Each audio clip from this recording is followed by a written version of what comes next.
വമ്പൻ സംഭവമായി മാറേണ്ട പരിപാടി നടത്തിപ്പിലെ പാളിച്ചുകൊണ്ടും വ്യാജാവകാശവാദങ്ങൾ കൊണ്ടും അലങ്കോലമായിരിക്കുകയാണ്.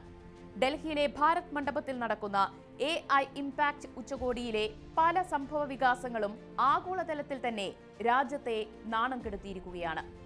ചൈനീസ് നിർമ്മിത റോബോട്ടിക് നായയെ ഇന്ത്യയിൽ നിർമ്മിച്ചതെന്ന് അവകാശപ്പെട്ട് അവതരിപ്പിച്ച വിഷയം ഒരു ഭാഗത്ത് നിൽക്കുമ്പോൾ നടത്തിപ്പിലെ പാളിച്ചുകൾ മറ്റൊരിടത്ത്. അങ്ങനെ AI ഉച്ചകോടി ആകെ പാളിയിരിക്കുകയാണ്. വിശദമായി പറയാം. സ്വാഗതം ഇൻഡെപ്തിലേക്ക്.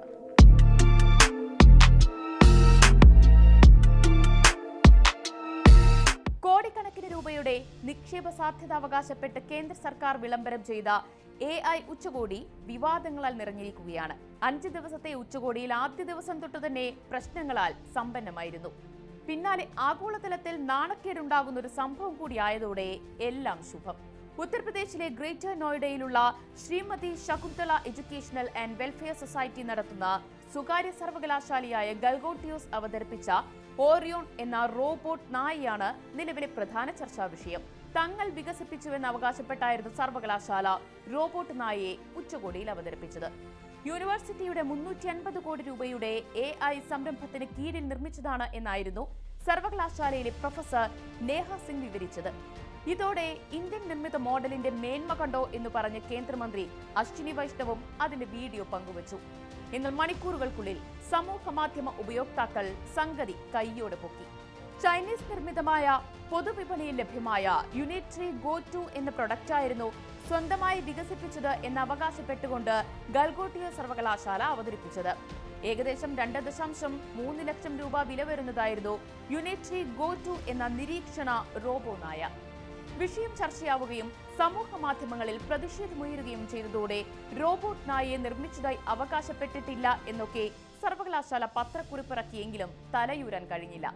അധ്യാപിക നേഹ സിംഗ് തന്നെ മാധ്യമങ്ങൾക്ക് മുന്നിൽ വന്നു. പ്രതികരണം നടത്തിയെങ്കിലും ഒന്നും സംഭവിച്ചില്ല എന്ന് മാത്രമല്ല, സർവകലാശാലയെ അധികൃതർ പുറത്താക്കുകയും ചെയ്തു.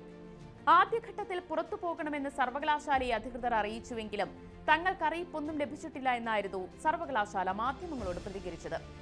എന്നാൽ ബുധനാഴ്ച ഉച്ചയായതോടെ സർവകലാശാലയ്ക്ക് അനുവദിച്ചിരുന്ന സ്റ്റാളുകളിലെ കറന്റ് ഉൾപ്പെടെ അധികൃതർ കട്ട് ചെയ്തു.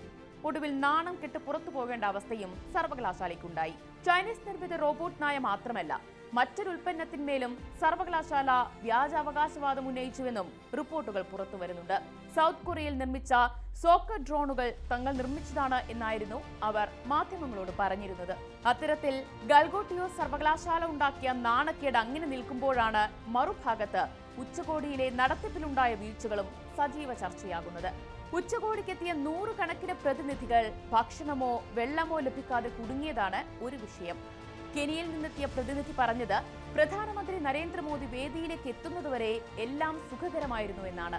പ്രധാനമന്ത്രി എത്തിയതോടെ അവിടെയുണ്ടായ സുരക്ഷാ ക്രമീകരണങ്ങൾ പ്രതിനിധികൾക്ക് ബുദ്ധിമുട്ടുണ്ടാക്കി എന്നാണ് മോസസ്തിക എന്ന കെനിയയിൽ നിന്നെത്തിയ സ്പീക്കർ ചൂണ്ടിക്കാട്ടിയത്.